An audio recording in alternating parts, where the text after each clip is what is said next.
when I first started martial arts,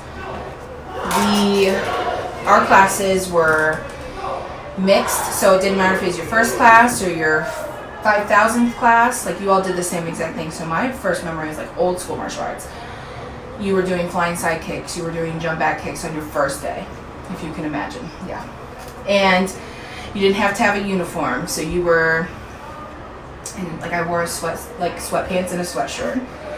And I'm talking like 1999 is when this was, so it's totally different than what it is today. So it was more, if you wanted to train, you had to put in, there was nobody like telling you had to be here twice a week or anything like that. So it was more independent, internally motivating training outside of, you know, what we do now with the requirements and things like that. So yeah, my first memory is very overwhelming, being a first-time person doing those type of techniques. So fondest memory, I guess I have two.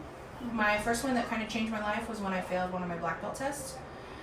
So a lot of people don't see failure as something that's positive, but for me it kind of motivated me to, you know, okay, I can't do this anymore, I've got to do more, and more is expected of me and things like that. So it kind of changed me as a person. So I was more involved in my training. So instead of just giving up and being like, you know what, I failed, I'm done. So and that trailed over into my life outside of martial arts. So that was a very big memory of mine. And then my second favorite memory, which is more what people would see as a favorite memory, is when I first started truly free sparring.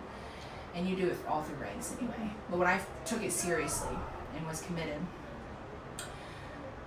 in April of 2008, I went to a tournament and got kicked so hard in the head that my head snapped back and my hearing kind of went in and out.